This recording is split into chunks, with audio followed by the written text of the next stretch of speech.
자, 그럼 오늘은 김도우 멘토와 함께합니다. 멘토님 안녕하세요. 네, 안녕하세요. 네, 뭐 벌써 3월이 됐습니다. 이제 네. 봄이 됐는데 우리 시장 3월은 좀 어떨 거라고 전망을 하시나요? 뭐 봄이니까 좀 따뜻해졌으면 네, 좋겠다라고 생각을 하고요. 예. 뭐 제 기대감인데 좀 환해졌으면 좋겠습니다. 뭐 꽃도 좀 피듯이 증시에도 좀 밝은 기운이 좀 많이 들어왔으면 하는 기대를 해보고요. 뭐 시장은 제가 2월 달부터 계속 얘기 드렸지만 전쟁이 일어나고 그 내용들이 충분히 많이 나왔으니까 그 내성을 계속 얘기 드렸었죠. 뭐 시장이 아래로 많이 쏠리지 않는다라고 얘기 드렸고, 뭐 코스피보다는 코스닥의 좀 변화가 조금 약간 흐름성이 조금 다르다라고 얘기 드렸는데, 코스닥의 흐름이 조금 다른 것 같습니다. 오늘 시장을 봐도요, 오전장의 선물 쪽의 흐름성, 코스닥 상위 150 종목들에 들어오는 패시브 흐름 자체가 좀 순간적으로 좀 강한 흐름이 나왔었는데, 나오고 좀 지켜주는 흐름은 좀 보여지고 있고요. 역시 하방 경직, 약간 밑에 방향성 억지로라도 좀 받쳐내려고 하는 흐름성이고, 또 별다른 이슈가 좀 더 강력하게 떨어진 게 없다 보니까 시장이 버텨내는 흐름도 좀 있어 보인다라고 생각됩니다. 그만큼 많이 빠졌다는 얘기죠, 우리나라 시장이. 그래서 좀 반등 효과에 대한 기대를 좀 둘 수 있는데, 이제 변곡이 좀 있어요. 그래서 이번 주하고 다음 주 초쯤에 시장의 방향성을 좀 만들어야 돼요. 이거는 뭐 제가 만들고 시장이 뭐 만들고 안 만들고가 아니라 이 흐름의 변곡이라는 거는 그 타이밍이거든요. 결국 그 타이밍에 어떤 기대치에 부합하지 못하면 실망 매물이 나오는 거고, 또 반등에 대한 효과가 나오는 건데, 지금 현재 주가 지수 자체가 행보했던 흐름 자체가 조금 어느 정도 일정 기간이 있었습니다. 그래서 이 다음에 어떤 흐름성에서는 이제 신호를 줘야 되는데, 이제 코스피보다는 코스닥 쪽에 좀 흐름이 중요할 것 같고, 역시 코스닥이 조금 이쪽으로 신호를 주고 있죠. 이런 흐름성을 봤었을 때도 최근에 외인들이 코스닥 쪽에 대한 매도, 지속적인 강력한 매도에서 약간 최근에는 포지션을 좀 방어적으로 바뀌어졌다라는 게 좀 느껴지고요. 그리고 기관에서는 또 투신의 물량, 또 일부 시장을 조금 적극적으로 개별 종목이지만 투신은 개별 종목에 좀 투자성이 강한데, 그런 종목성의 어떤 투자가 매수세로 좀 진입을 하는 걸 봤었을 때는 내려가도 제한적일 것이고 지금은 조금 사도 되는 관점이다라고 이제 메이저들은 좀 판단하고 있는 게 아닌가라고 저는 생각이 되고, 뭐 개인들의 매수세는 의미가 없다, 확인할 필요 없고요. 개별 종목 장세이기 때문에 개별 테마, 이슈에 대한 집중성으로 돈이 몰립니다. 그런 쪽에 대한 분위기가 조금 더 맞춰지고요. 그 종목들은 다음 순환을 위해서 지금 현재 자리를 만들고 있는 게 아닌가라고 생각이 됩니다. 시장은 저는 정말 강력한 어떤 미국이나 러시아가 정말 핵무기를 들고 막 쏘겠다, 뭐 이제 보복전쟁인데, 제가 앞서도 보복전쟁을 얘기했지만 경제적인 제재, 그리고 유가 상승은 어쩔 수 없는 원리고, 러시아가 이제 산유국 쪽으로 관련된 부분에서 워낙 높은 지위를 가지고 있기 때문에 어쩔 수 없는 원리다라고 봤었을 때, 앞으로 이제 이 보복이 어떻게 이루어지느냐, 서방하고 미국 그리고 아시아고 우리나라까지 포함해서 어떤 보복 형태가 있고 제재가 가해지면서 우리나라가 어떤 영향을 받느냐, 이 부분이 조금 더 중요할 텐데, 그 부분에 대한 영향력은 이미 조금 하락성에서 일부는 반영됐을 거라고 보여지고요. 그래서 좀 제한적일 거다라고 보여지는데, 중요한 건 이제 러시아가 어떻게 대응을 하느냐겠죠. 러시아도 지금 좀 막막하거든요. 실적으로 들어가려고 했는데 민간인에 대한 압박으로 인해서 작전을 원활하게 펼치지 못하는 부분도 있고 피해적인 부분도 있고, 그러니까 회담을 통해서 원하는 바를 좀 얻어보려고 하는 그런 내용성으로 가고 있는 게 아닌가라고 판단이 되고요. 그게 있어야 제재를 멈추는 게 아니라 제재를 조금 더 완화할 수 있는 쪽으로 간다. 그러니까 보복성에서 보복을 강하게 했다가 줄였다가 하는 그런 성에서 이제 대화를 계속 가져가는 게 가져가는 분위기가 되지 않을까라고 생각이 됩니다.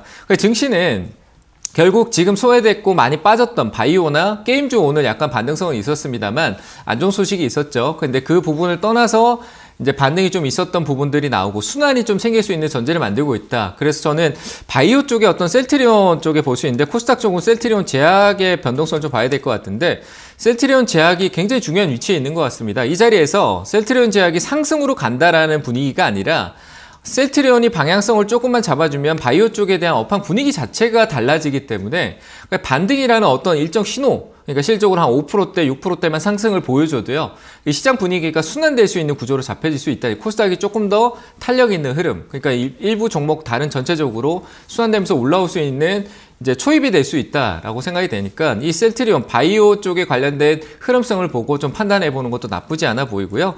현재 뭐 수급적인 부분 자체는 외국인들이 코스피 쪽은 매도로 계속 일관성 있게 가고 움직이고 있는 흐름이니까 어떤 일희일비 할 거 없습니다. 지금은 뭐 의미 없는 매매를 해봐야 아무런 소용이 없고요. 오르는만 올라타면 윗꼬리 달고 떨어지고 내일 오를 거라고 생각했는데 갭 떨어지고 오늘 갭 뛰었다라고 했는데 내일 또 떨어질 겁니다. 근데 그런 데서 일희일비 하면서 단타하려고 하지 마시고 조금 기다리면 좋은 기회가 올 거예요. 시간 조금 기다린다고 해서 나중에 내가 이익을 내는 결과는 절대 달라지지 않습니다. 똑같습니다. 그래서 조급함에 단타에 잘 하지도 못하는 단타에 달려들지 마시고 천천히 좀 릴렉스하게 장기간으로 시간을 그냥 아예 주식 하지 말자는 게 아니잖아요. 그죠? 그러니까 조금 더 기다렸다가 투자하는 쪽으로 보시면 좋을 것 같고요.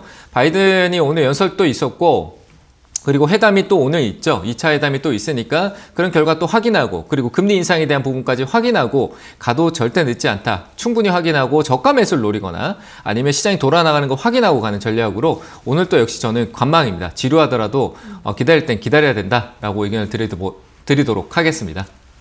자, 그럼 저희는 유튜브로 가보도록 하겠습니다. 베네치아 님께서 대원전선 2,200원에 10% 부탁합니다 라고 하셨는데요. 대원전선 요즘 좀 상승을 하고 있는데 어떻게 보시나요, 멘토님? 이것도 뭐 기술적 반등성이 한 번 더 남았죠. 2,200원대 같으면 조금 높게 사신 것 같은데 이런 게 차트를 보면 조금 이해가 될 수 있다고 저는 생각을 하거든요. 한 번 1차 상승이 있었고 그리고 옆으로 가서 2차 상승이 있었다 그러면은 보통 이런 거 간단하게 팁을 드리면요. 이 1차 상승이 있었을 때 2차 갔던 자리 이 안에 들어왔을 때 사면은 기술적 반등이 있어요. 아주 단순한 원리인데 이런 게 통계가 있으면은 그냥 알아요. 여기 내려와서 반등이 있으니까 위에서 사지 말고 이 자리 이거 뚫고 나갔다? 왜 뚫고 나갔을까? 여기다가 물량을 잔뜩 쌓아놓았다가 버티다가 왜 올라갔을까라고 하면은 여기에 대해 어떤 지지력을 만들어 놓고 올라간 거잖아요. 그럼 내려오면은 이 자리 밑으로 내려가도 이 가격대 위로 와요. 그럼 내 평균 단가를 밑으로 두고 있으면 이익이 난다는 얘기예요. 그래서 저는 역시 기술적 반등이 한 번 더 있을 겁니다. 재료적으로도 뭐 윤석열 관련된 부분도 있겠지만 이 기업 자체적으로도 역시 자동차 모멘텀도 붙어 있다라고 생각되고 해서 과거에 있었던 그냥 이런 거예요. 과거에도 여기 보시면 뭐 돌파가 있었던 자리로 결국 주가가 돌아왔으니까 여기서 반등이 나온 거잖아요. 이런 게 차트 공부를 좀 하면은 시간이 걸리더라도 많이 돌려보면 알 수 있는 거거든요. 그러니까 여기서 지금 반등 나왔고 끝난 게 아닌 것 같아요. 한 번 더 반등은 있으니까 다만 내가 높게 샀죠. 그래서 2,200원짜리 그냥 저는 매수가 매도 의견 드리도록 하겠습니다. 네, 다음으로는 템베거님께서 사조 오양 11,000원에 7% 오래 기다렸는데 진단 부탁합니다 라고 하셨거든요. 예, 오늘 뭐 이쪽 수산 쪽 관련주들이 급등을 하고 있습니다. 이것도 이제 올라와주고 있는데 어떻게 볼까요, 멘토님? 괜찮은 것 같아요. 뭐 거래가 없어서 그렇지, 뭐 시장에 관심이 없는 기업인데 뭐 사조동화원이나 이런 이쪽도 역시 약간 테마성으로 변동성이 좀 있습니다. 워낙 주가도 많이 내려갔고 뭐 제가 4시 구간 하는데 고가 대비 이렇게 돌려보면은 6시, 4시, 5시 쪽으로 해서 이제 좀 올라간 초입속 줬는데 눌림이 있어도 역시 한번 좀 반등이 있는 추세적으로 이렇게 흐름을 바꿔놓은 상황인 것 같아요. 그래서 조금 내려와도 추가적인 상승은 있을 것 같고요. 11,000원대라는 부분이 내 매수가가 이미 저 위쪽 상단의 중심에 있잖아요. 그래서 역시 이 자리는 더 많은 시세를 바라기보다는 좀 줄이는 게 맞는 것 같아요. 비중이 적다라고 안 줄이고 있으면 안 돼요. 올라오면은 절반 매도하시고 나머지 최종 목표가는 11,500원 드릴 테니까 11,500원 자리에서 나머지 매도하시길 바랍니다. 네, 저 이렇게 실시간으로 여러분의 고민 해결 도와드리고 있습니다만 저희가 방송에서 전해드리는 내용은 투자 판단에 대한 조언일 뿐이라는 점 유의해 주시고요. 김현진 님께서 시젠 54,700원에 10% 아직도 하락 추세인 거죠. 싼 거 같아서 샀는데 기다리면 괜찮겠죠? 라고 하셨는데요. 어떻게 생각하시나요? 가격은 많이 내려왔잖아요. 네. 여기서 이제 뭐 오르락내리락 몇 번 할 것 같고 코로나 또 끝나면은 또 오겠죠.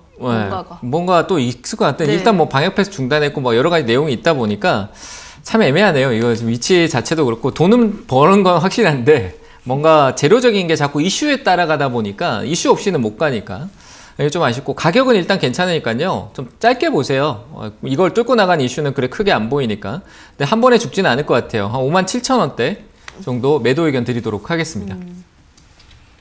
네, 다음으로는 토마스님께서 SDN 3,417원에 20% 지금 반등하고 있는데 더 기다려볼까요? 지금이라도 매도할까요? 라고 하셨는데요.